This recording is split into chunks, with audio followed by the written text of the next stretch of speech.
Welcome to the channel physics with easy. आज हम लोग एक नया टॉपिक शुरू करने जा रहे हैं। क्या नाम है? Dual nature of radiation and matter. जैसा कि इसका नाम है ड्यूअल नेचर, तो ड्यूअल नेचर किसका? Radiation. Radiation means light and matter. अब तक जो हमने पढ़ा है लाइट के बारे में वो रे और वेव है ना, इंटरफेरेंस, डिफ्रैक्शन, पोलराइजेशन। और मैटर आपको पता है मटेरियल पार्टिकल से मिलके बनते हैं। लेकिन रेडिएशन यानी कि लाइट और मैटर यानी कि जो पार्टिकल से मिलकर बना है सब्सटेंस मैटर, इन सबके दोहरे नेचर की बात। क्या है ड्यूअल नेचर? ये दोनों अंडर सुइटेबल कंडीशंस बिहेव करते हैं वेव की तरह और पार्टिकल की तरह।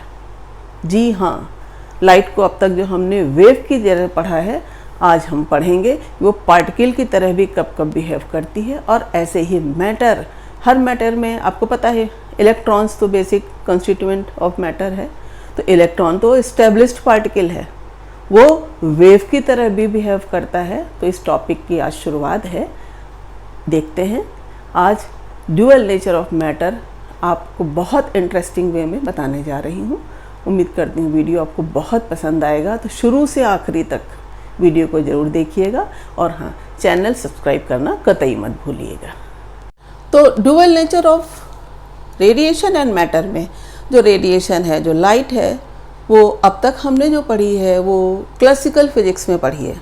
क्लासिकल फिजिक्स मतलब जिसमें मैकेनिक्स, इलेक्ट्रोमैग्नेटिज्म पढ़ते हैं, उन सब में जो लाइट जितना हिस्सा पढ़ा है लाइट का, वो उसका लाइट का फंक्शन है एज ए वेव। तो लाइट को वेव मानकर हमने पढ़ा है पूरी interference, diffraction, polarization. Polarization confirm करता है ट्रांसवर्स नेचर ऑफ लाइट। तो लाइट का बिहेवियर एज ए वेव तो पढ़ लिया क्लासिकल फिजिक्स में। हाँ, मॉडर्न फिजिक्स जिसे हम क्वांटम फिजिक्स भी कहते हैं, उसमें लाइट का वेव के रूप में होना यानी कंटिन्यूअस एनर्जी के रूप में होना नहीं माना गया। उसमें माना गया light is made up of energy packets. उनकी एनर्जी क्वांटम है और उन एनर्जी पैकेट का नाम है फोटॉन्स।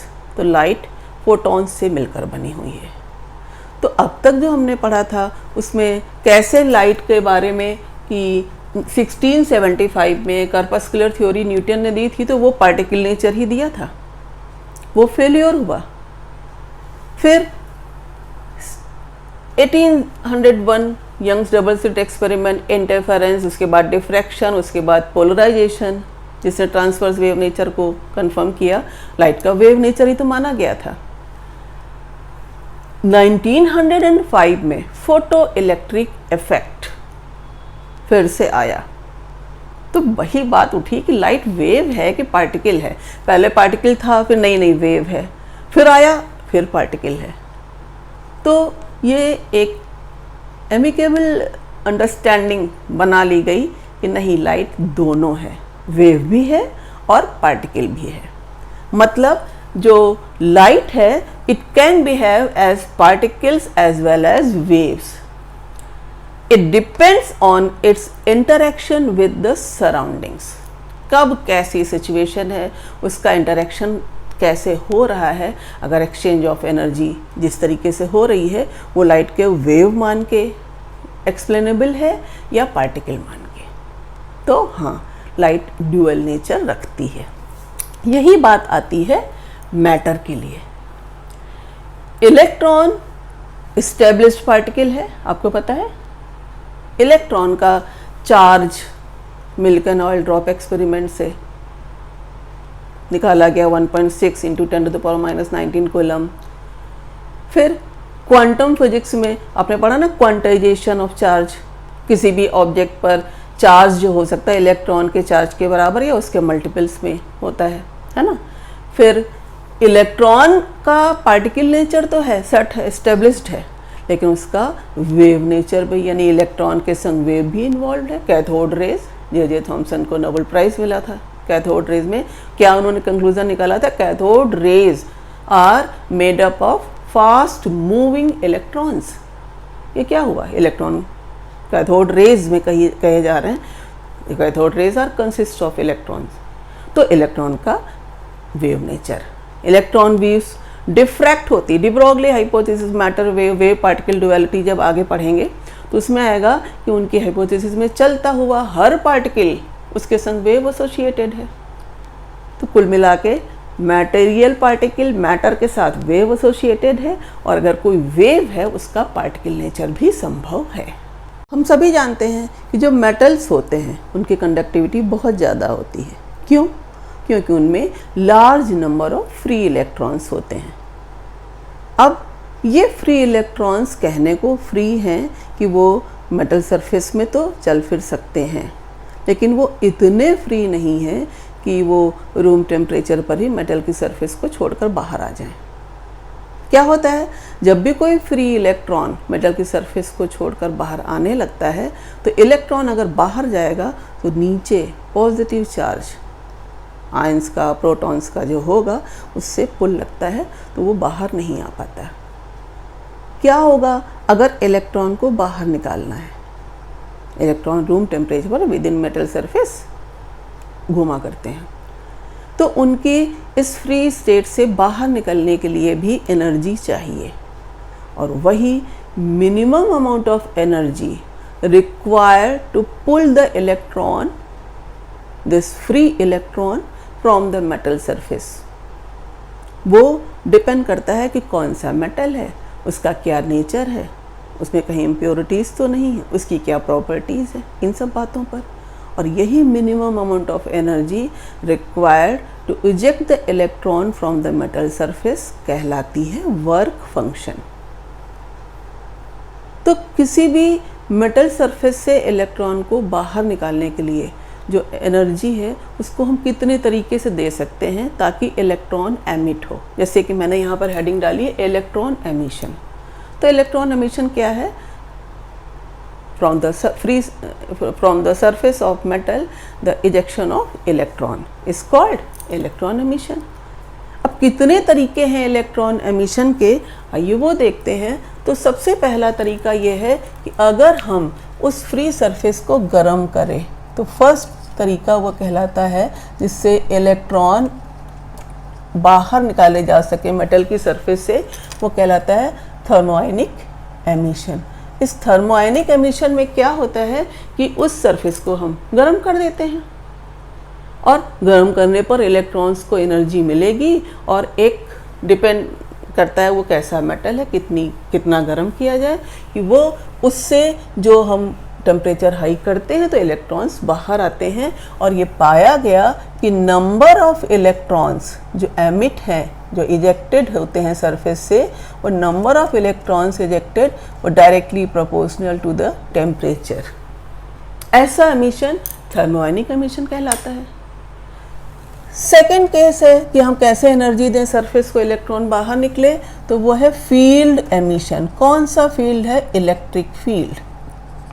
यानी कि अगर हम हाई इलेक्ट्रिक फील्ड लगा दें तो हाई इलेक्ट्रिक फील्ड उसका ऑर्डर होना चाहिए अप्रॉक्सीमेटली 10⁸ वोल्ट पर मीटर, है ना। तो अब अगर हाई इलेक्ट्रिक फील्ड लगा दिया जाए तो क्या होता है कि इससे सरफेस जो होती है, सरफेस से इलेक्ट्रॉन एमिट होने लगते हैं, इजेक्ट होने लगते हैं। अब नंबर ऑफ इजेक्टेड इलेक्ट्रॉन्स जो है वो किसके बराबर होगा? मैग्नीट्यूड ऑफ इलेक्ट्रिक फील्ड के, और ये कहलाता है फील्ड एमिशन। तो मेटल सरफेस से इलेक्ट्रॉन्स का इजेक्ट करवाना by applying high intensity of electric field. Third है फोटो इलेक्ट्रिक एमिशन। ये फोटो इलेक्ट्रिक एमिशन, जैसे कि इसका नाम है, ये एमिशन यहाँ हर बार लिखा है सब जगह एमिशन। इसमें क्या होता है कि जो मेटल सरफेस है उसके ऊपर सफिशिएंटली हाई एनर्जी की रेडिएशन डाली जाती है, तो जो मेटल की सरफेस से जो इलेक्ट्रॉन हैं वो इजेक्ट आउट होते हैं।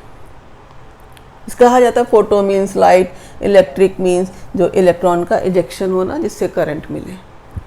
तो ये फोटो इलेक्ट्रिक एमिशन है, और इसमें नंबर ऑफ इजेक्टेड इलेक्ट्रॉन्स, उनका नंबर किसके ऊपर डिपेंड करता है कि अगर हम नंबर ऑफ इलेक्ट्रॉन्स निकाल लें, डिपेंड करता है इंटेंसिटी ऑफ रेडिएशन पर।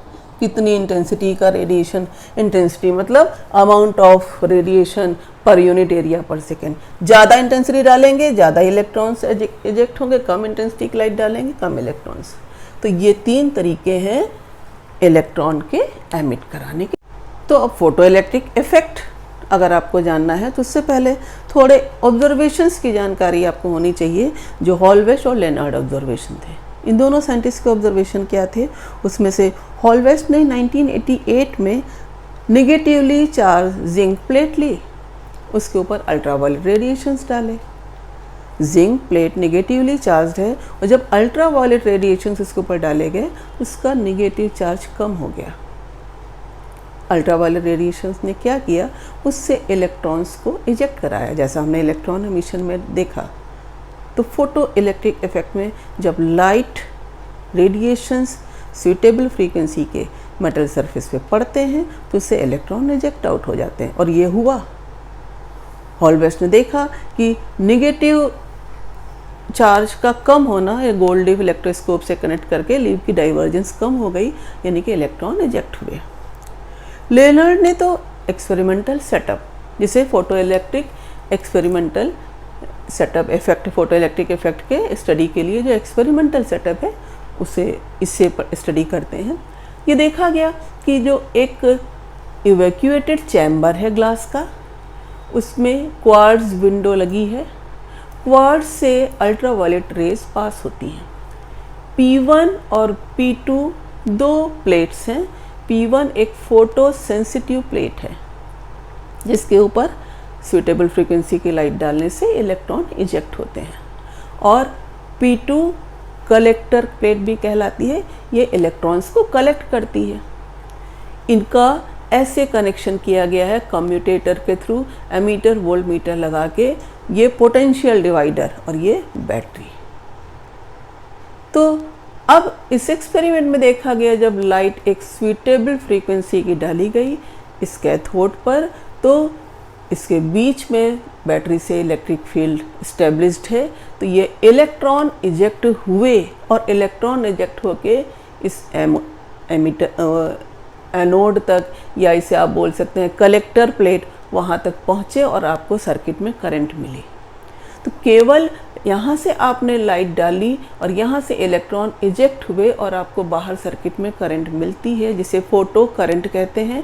और जो इजेक्टेड इलेक्ट्रॉन है, इन इजेक्टेड इलेक्ट्रॉन को फोटो इलेक्ट्रॉन्स कहते हैं, और इस इफेक्ट को फोटो इलेक्ट्रिक इफेक्ट कहते हैं।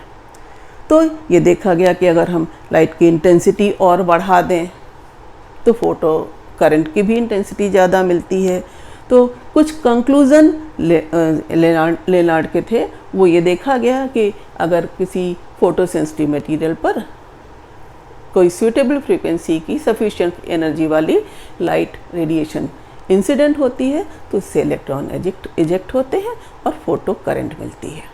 ये फोटो करंट तब बढ़ती है जब उस सेंसिटिव सरफेस पर आने वाली जो लाइट है उसकी इंटेंसिटी बढ़ा दी जाए। तो हमने देखा कि फोटो इलेक्ट्रिक इफेक्ट में फोटो मीन्स लाइट, किसी फोटो सेंसिटिव सरफेस पर लाइट पड़ने से इलेक्ट्रॉन का इजेक्ट होना।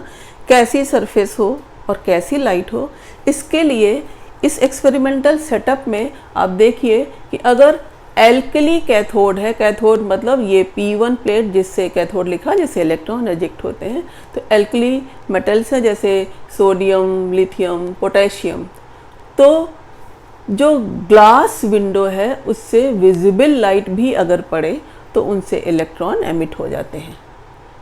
लेकिन अगर वो मेटल कैथोड है जैसे जिंक, मैग्नीशियम, कैडमियम, तो उसके लिए यहाँ पर होनी चाहिए क्वार्ट्ज विंडो, और लाइट कैसी आए उससे अल्ट्रावायलेट। कहने का मतलब है रोल है फ्रीक्वेंसी का, अल्ट्रावायलेट लाइट की फ्रीक्वेंसी विजिबल से ज़्यादा है, तो अल्ट्रावायलेट फ्रीक्वेंसी से तो चाहे जैसा कैथोड हो उससे इलेक्ट्रॉन एमिट होंगे। लेकिन अगर जो आपने कैथोड लगा दिया है वो विजिबल लाइट से आपने उसके ऊपर इंसिडेंट कराई है विजिबल लाइट, तो विजिबल लाइट से जो ये वाले मेटल कैथोड हैं इनसे इलेक्ट्रॉन एमिशन नहीं होता, ठीक। इनके लिए अल्ट्रावायलेट लाइट ही पड़नी चाहिए। अब बात आती है कि ऐसा क्यों, क्योंकि थ्रेशोल्ड फ्रीक्वेंसी एक ऐसा फैक्टर है कि अगर लाइट जो आ रही है सफिशेंटली हाई फ्रीक्वेंसी की लाइट है, लेकिन उसकी फ्रीक्वेंसी अगर एक मिनिमम सर्टेन मिनिमम फ्रीक्वेंसी से कम है तो इलेक्ट्रॉन का एजेक्शन नहीं होगा। इसको कहते हैं threshold frequency. The minimum frequency of incident light required to emit electrons from metal surface is called threshold frequency. तो फोटोइलेक्ट्रिक इफेक्ट में थ्रेशोल्ड फ्रीक्वेंसी का बहुत रोल है। क्या यूजेज है इस एक्सपेरिमेंटल सेटअप के, इससे क्या क्या पढ़ते हैं? तो सबसे पहले तो ये देखते हैं कि अगर हम आने वाली लाइट की इंटेंसिटी बढ़ा दें तो क्या फ़र्क पड़ता है निकलने वाले इलेक्ट्रॉन की एनर्जी पर, निकलने वाले एमिट होने वाले इलेक्ट्रॉन्स की नंबर पर, फोटो करंट पर। आइए देखते हैं क्या होगा इफ़ेक्ट अगर फोटोसेंसिटिव मटेरियल पर या कैथोड प्लेट पर हम आने वाले लाइट की इंटेंसिटी बढ़ा दें। ये है फोटोसेंसिटिव मटेरियल, इसके ऊपर आने वाली sufficient light, sufficient energy E equal to H nu या एच सी अपॉन लैम्डा। ये एनर्जी की लाइट अगर आ रही है, यहाँ न्यू है इंसिडेंट लाइट की फ्रीक्वेंसी, ये कैसी है, ग्रेटर देन थ्रेशोल्ड फ्रीक्वेंसी, तभी होगा ना फोटो इलेक्ट्रिक इफेक्ट। तो थ्रेशोल्ड फ्रीक्वेंसी से ज़्यादा फ्रीक्वेंसी की लाइट जब इंसिडेंट है तो हम क्या पाते हैं, सीधे यहाँ पर आप देखिए कि इससे इलेक्ट्रॉन एमिट होते हैं, इस प्लेट तक पहुँचते हैं और सर्किट में हमें क्या मिलती है, फोटो इलेक्ट्रिक करंट। जितने यहाँ पर लाइट डालने से इलेक्ट्रॉन का इजेक्शन हो रहा, फोटो करंट मिल रही है। ज़्यादा इलेक्ट्रॉन निकलेंगे कब, जब हम ज़्यादा अमाउंट ऑफ लाइट डालेंगे। इंटेंसिटी इफेक्ट का मतलब ही है कि इंटेंसिटी बढ़ाना मतलब अमाउंट ऑफ इंसिडेंट लाइट का बढ़ा देना। Incident light per unit area पर सेकेंड अब पहले से ज़्यादा। तो क्या पाते हैं हम कि जब अगर इंसिडेंट लाइट की इंटेंसिटी बढ़ाते हैं तो फोटो करंट भी ज़्यादा मिलती है। तो अगर ये ग्राफ खींचा जाए कि हाँ फोटो इलेक्ट्रिक करंट और इंटेंसिटी ऑफ लाइट, उसमें इंटेंसिटी ऑफ इंसिडेंट लाइट में ग्राफ खींचा जाए तो ये ग्राफ स्ट्रेट लाइन आएगा, यानी दोनों क्या है, एक दूसरे के डायरेक्टली प्रोपोर्शनल। तो एक कंक्लूजन क्या निकलता है कि जो इलेक्ट्रॉन जो है उनका नंबर, इजेक्टेड इलेक्ट्रॉन्स का नंबर तो बढ़ जाता है। क्या ये इलेक्ट्रॉन्स जो इजेक्ट हो रहे हैं इनकी काइनेटिक एनर्जी भी बढ़ती है? आंसर है नो। सिर्फ intensity of light directly proportional to number of photo electrons ejected ही है। ये कंक्लूजन है पहला इफेक्ट जो हमने पढ़ा अभी कि इंटेंसिटी इंसिडेंट लाइट और फोटो इलेक्ट्रिक करंट में क्या रिलेशन है। इनका नंबर बढ़ा तो फोटो इलेक्ट्रिक करंट बढ़ गई।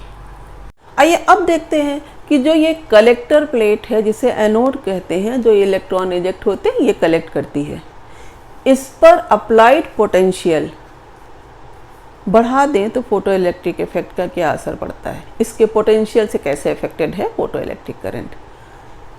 देखिए इसके पोटेंशियल को हम चेंज कर सकते हैं, पॉजिटिव या नेगेटिव कर सकते हैं इस कम्यूटेटर की हेल्प से। ठीक, ये पोटेंशियल डिवाइडर, रिहोस्टेट्स को as a variable resistor use किया जाता है और ये बैटरी।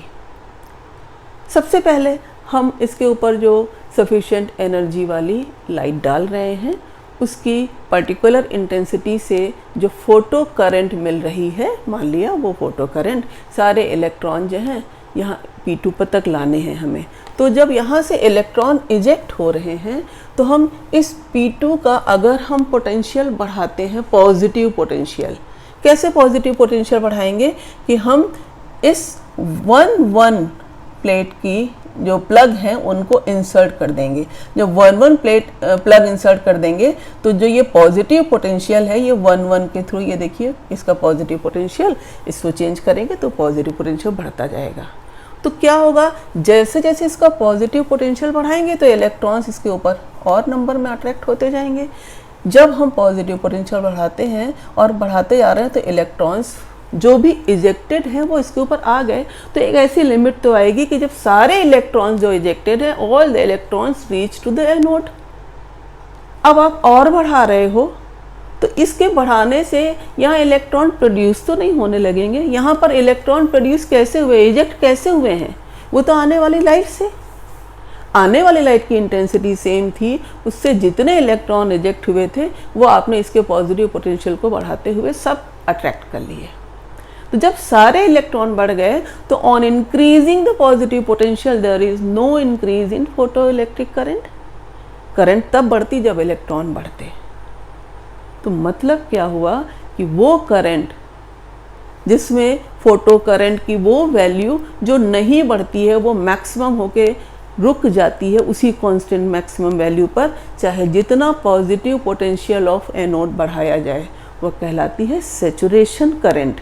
कैसे इसको शो कर सकते हैं कि अगर आप ऐसे वाई एक्सिस पर फोटो करंट लो, ठीक है, और एक्स एक्सिस पे यहाँ पर ये है पॉजिटिव एनोड पोटेंशियल, ठीक है, एनोड पोटेंशियल की ये पॉजिटिव वैल्यू है और इधर की तरफ निगेटिव। तो क्या हम देखते हैं कि जो एक पर्टिकुलर इंटेंसिटी की लाइट जब यहाँ पर आती है तो उस इंटेंसिटी की लाइट से जो करंट है वो करंट बढ़ते हुए थोड़ी देर तक बढ़ी, उसके बाद फिर नहीं बढ़ती, चाहे जितना पोटेंशियल आप बढ़ा लें। अगर इस लाइट की इंटेंसिटी है I1, तो ये ही हिस्सा करंट का ये क्या है, सैचुरेशन की वोल्टेज तो आप एनोड का बढ़ा रहे हैं लेकिन करंट नहीं बढ़ रही, इसको कहते हैं सैचुरेटेड करंट, ठीक है। अब ये एनोड के पॉजिटिव पोटेंशियल को रखने पर बढ़ाने की बात हुई, ठीक है।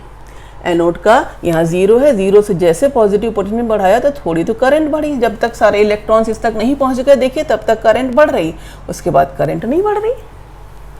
अब क्या करें, हम पोटेंशियल को घटाना शुरू करें। आप देखते हो कि 0 एनोड पोटेंशियल पे भी कुछ ना कुछ करंट है। क्या कंक्लूजन निकालते हैं आप इससे कि एनोड पोटेंशियल तो 0 है और करंट यहां पर आपको कुछ मिल रही है। इसका मतलब है कि जो कैथोड प्लेट है इससे डिफरेंट काइनेटिक एनर्जी वाले इलेक्ट्रॉन्स एमिट होते हैं। 0 एनोड पोटेंशियल पर भी जिनकी काइनेटिक एनर्जी ज़्यादा होती है वो पहुंचते हैं, तो कुछ न कुछ नंबर पहुंचा रहता है जो कॉन्स्टिट्यूट करता है इस करंट को। याद रखिएगा यहाँ पर एनोड पोटेंशियल 0 पर ये जो करंट है।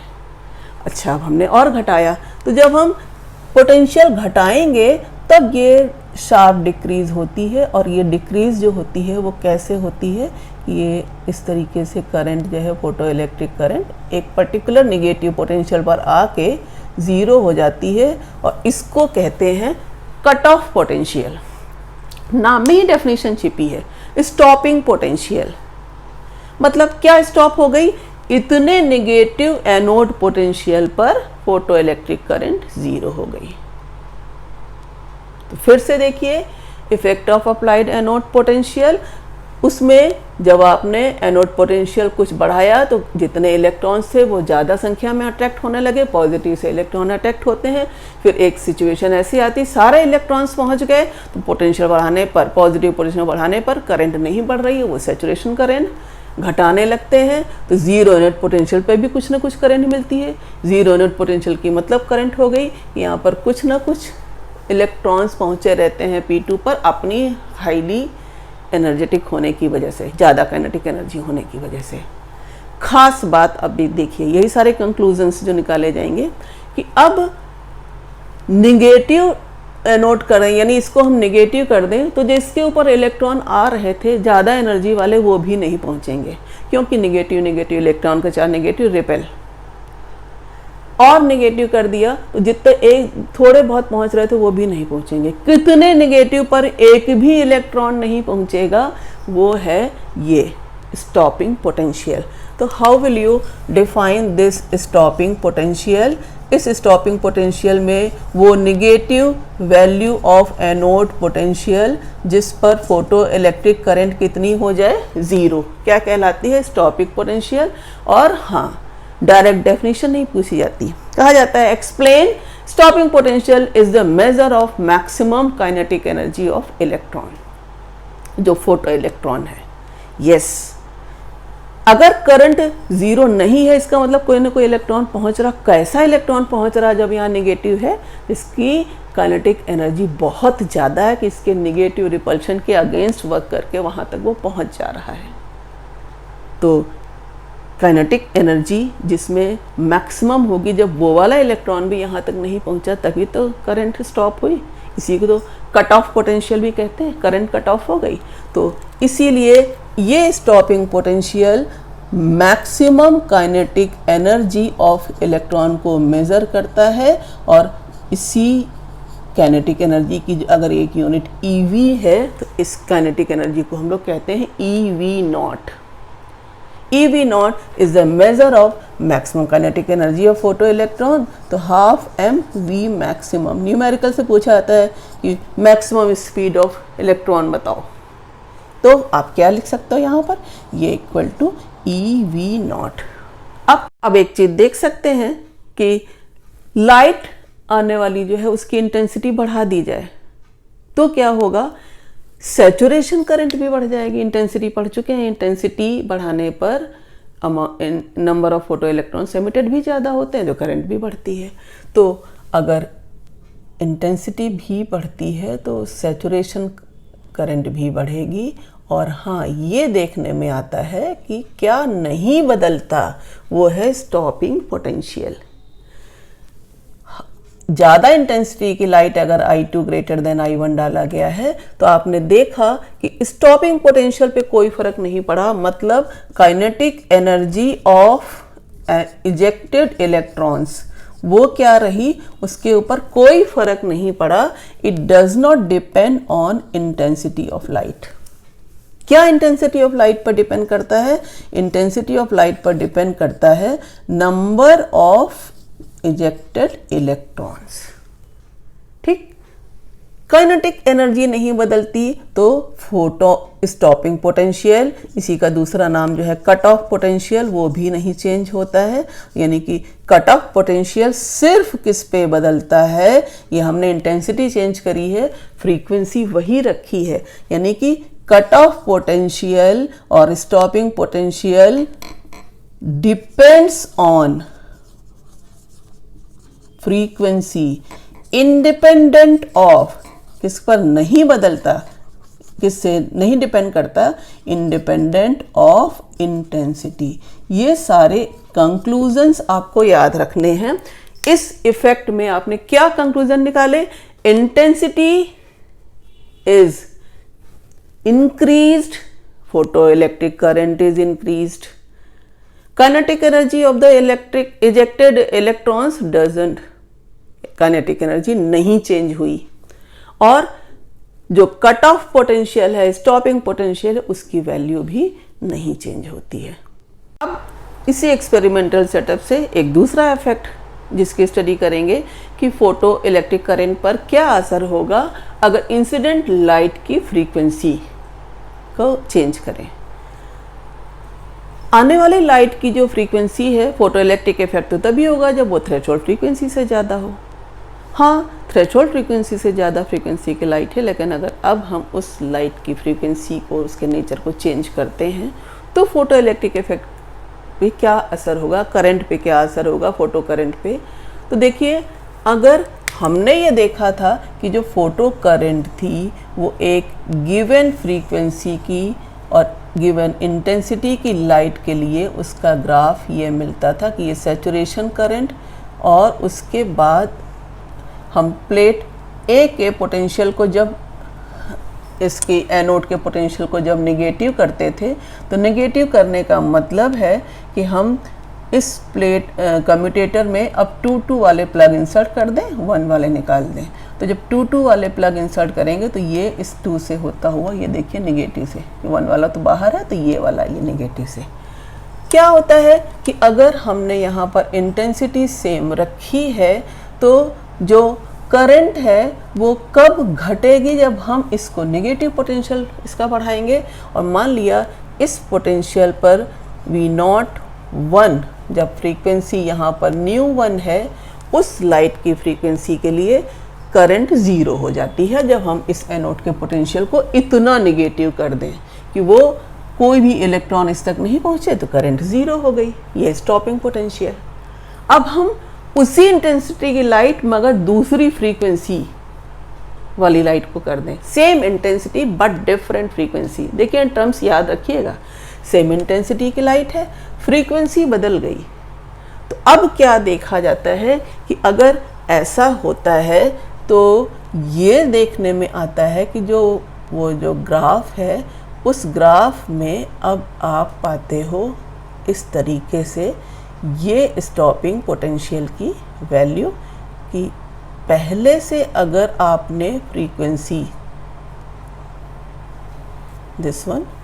पहले से अगर आपने फ्रीक्वेंसी कम कर दी है, मान लिया ये V02 है, और ये जो लाइट है ये ν01 फ्रीक्वेंसी की है, और ये जो लाइट है ये ν02 फ्रीक्वेंसी की है, तो ये देखा जाता है कि अगर फ्रीक्वेंसी कम कर दी आपने तो इजेक्टेड इलेक्ट्रॉन्स हैं, इनकी एनर्जी भी कम हो गई, और इसीलिए पहले से लेस नेगेटिव वैल्यू पर ही फोटो इलेक्ट्रिक करंट 0 हो जाती है। आप ये देख रहे हैं कि यहाँ पर इसी वैल्यू पर, इतने ही नेगेटिव एनोड पोटेंशियल पर फोटो इलेक्ट्रिक करंट 0 हो गई, और पहले ज़्यादा नेगेटिव करना पड़ा था। तो क्या मतलब हुआ कि जो फ्रीक्वेंसी ऑफ इंसिडेंट लाइट है ना, वो किसके बराबर है, किसके डायरेक्टली प्रोपोर्शनल है, kinetic energy of photo electrons, मतलब स्टॉपिंग पोटेंशियल। आप कैसे इसको दिखा सकते हैं स्टॉपिंग पोटेंशियल को? आपको पता है स्टॉपिंग पोटेंशियल काइनेटिक एनर्जी से हम लोग मेज़र करते हैं, तो स्टॉपिंग पोटेंशियल EV0 होता है। तो सेम इंटेंसिटी की लाइट डिफरेंट फ्रीक्वेंसी की लाइट से क्या कंक्लूजन निकला कि अगर more will be the frequency, more will be the negative value of stopping potential, less will be the frequency, less will be the stopping potential। अब देखते हैं ग्राफ फ्रीक्वेंसी और स्टॉपिंग पोटेंशियल में। पहला ऑब्जर्वेशन इस ग्राफ से क्या निकलता है, ये दो फोटो सेंसिटिव मटेरियल्स हैं A और B, उनके लिए stopping potential versus frequency graph. First observation देखते हैं कि linear variation of stopping potential with frequency. कैसे? ये स्ट्रेट लाइन है ना, इससे हम क्या इम्प्लीकेशन, क्या कंक्लूजन निकाल सकते हैं कि जो maximum kinetic energy of the ejected electron है उसको कौन रोकता है, एनोड प्लेट कलेक्टर प्लेट तक वो ना पहुँचे, तो वो स्टॉपिंग पोटेंशियल ही तो है। Maximum kinetic energy of ejected electron और स्टॉपिंग पोटेंशियल है एक दूसरे से related. Stopping potential is the measure of maximum kinetic energy, हम लोग देख चुके हैं। तो वो कैसे, it varies linearly with the incident frequency. ये इंसिडेंट फ्रीक्वेंसी है, और कैसी इंसिडेंट फ्रीक्वेंसी? थ्रेशोल्ड फ्रीक्वेंसी उस मटेरियल की जो है उससे ज़्यादा। तो आप देख रहे हैं कैसा स्टॉपिंग पोटेंशियल और फ्रीक्वेंसी का कर्व है, लीनियर। ठीक, अब चाहे जितनी भी इंटेंसिटी हाई हो, इंटेंसिटी पर स्टॉपिंग पोटेंशियल डिपेंड नहीं करता। सेकेंड थिंग क्या देखते हैं कि अगर इस फ्रीक्वेंसी पर the point at x axis y की वैल्यू 0, तो फॉर द मेटल A इसकी कट ऑफ या थ्रेशोल्ड फ्रीक्वेंसी अगर ν0A है, तो इस पर स्टॉपिंग पोटेंशियल 0। क्या मतलब हुआ इसका? No photo emission for incident radiation less than cut off threshold frequency and no stopping potential for the incident radiation equal to threshold frequency। आप कंक्लूजन इससे निकाल सकते हैं। और फिर आते हैं सारे फीचर्स पर जो आज एक्सपेरिमेंटल सेटअप से कंक्लूड किए जा सकते हैं। आइए अब देखते हैं फोटोइलेक्ट्रिक इफेक्ट के एक्सपेरिमेंटल सेटअप से क्या कंक्लूजन ड्रॉ किए गए, क्या उसकी एक्सपेरिमेंटल समरी रही। पहला point, for a given metal and incident frequency greater than threshold frequency. क्या था पॉइंट, क्या कंक्लूजन देखा था हमने? Number of photo electrons ejected directly proportional to the intensity, जिसे हम कह सकते हैं ज़्यादा number of photo electrons ejected होंगे तो फोटो करंट भी ज़्यादा होगी। क्या ग्राफ था कि अगर यहाँ पर हम इंटेंसिटी लें एक्स एक्सिस पर, फोटो करंट लें वाई एक्सिस पर, तो ये ग्राफ है ना डायरेक्टली प्रोपोर्शनल का सबसे पहला ग्राफ पढ़ा था। फिर उसके बाद ये अगर इंसिडेंट फ्रीक्वेंसी की वैल्यू थ्रेशोल्ड फ्रीक्वेंसी से कम है तो फोटो इलेक्ट्रिक इफेक्ट होगा ही नहीं, चाहे जितनी इंटेंसिटी ऑफ लाइट हो। और अगर ज़्यादा है तो उससे निकलने वाले इलेक्ट्रॉन, फोटो इलेक्ट्रिक इफेक्ट तो होगा लेकिन उससे निकलने वाले इलेक्ट्रॉन जो होंगे उनकी काइनेटिक एनर्जी, जो मैक्सिमम काइनेटिक एनर्जी है, वो independent of intensity of light होगी। किस पर वो डिपेंड करेगी? ये डिपेंड करेगी फ्रीक्वेंसी पर। कैसे? ये इसी ग्राफ में पढ़ चुके हैं कि जो काइनेटिक एनर्जी को मेज़र करता है स्टॉपिंग पोटेंशियल, तो स्टॉपिंग पोटेंशियल वर्सेस फ्रीक्वेंसी में, तो ये जो दोनों पॉइंट्स हैं वो इस ग्राफ से एक्सप्लेन कर सकते हैं। ठीक है। फिर उसके बाद for a given material and incident radiation, frequency of incident radiation, saturation current is found to be proportional to the intensity of radiation। क्या पढ़ा था कि अगर एनोड पोटेंशियल इधर पॉजिटिव है इधर नेगेटिव है, ये फोटो इलेक्ट्रिक करंट है, तो हमने देखा था कि जो ये ऐसा ग्राफ आता है, ये एक कट ऑफ पोटेंशियल, यहाँ पर अगर हम इसको लिखें इस जगह पर कट ऑफ पोटेंशियल, तो हम अगर ये इंटेंसिटी है I1, उसके बाद अगर हम इंटेंसिटी बढ़ाते हैं तो बढ़ाने के बाद भी हम क्या पाते हैं कि जो इंटेंसिटी बढ़ा दी गई, फ्रीक्वेंसी वही रखी गई, तो क्या पाते थे कि जो फोटो इलेक्ट्रिक करंट है उसमें सैचुरेशन करंट, ये देखिए saturation current is found to be proportional to the intensity of radiation. पहले इतनी थी, अब इतनी हो गई। हमने क्या बढ़ा दी? I2 is greater than I1, तो सैचुरेशन करंट का भी ये करंट ही तो है, करंट की वैल्यू तो बढ़ गई है ना। और जो सैचुरेशन करंट है वो तो बढ़ जाएगी, लेकिन क्या नहीं बढ़ेगी? फिर से वही स्टॉपिंग पोटेंशियल। दोनों केसेस में I1 I2 में I2 ज़्यादा इंटेंसिटी है, ये इंटेंसिटी ये है और ये है फोटो इलेक्ट्रिक करंट, और इतना हिस्सा उसका सैचुरेशन करंट है, ध्यान रखिएगा। तो सैचुरेशन करंट तो बढ़ती है इंटेंसिटी बढ़ने से, लेकिन जो एमिटेड इलेक्ट्रॉन्स है उनकी काइनेटिक एनर्जी नहीं बढ़ती, इसीलिए स्टॉपिंग पोटेंशियल सेम रहता है। नेक्स्ट पॉइंट है greater is the incident frequency, greater is the kinetic energy, या more is the stopping potential. कैसा ग्राफ पढ़ा था इसके लिए? अगर हमने देखा था कि जो एक फ्रीक्वेंसी की लाइट है उसके लिए ग्राफ प्लॉट किया गया, तो ये हो गई।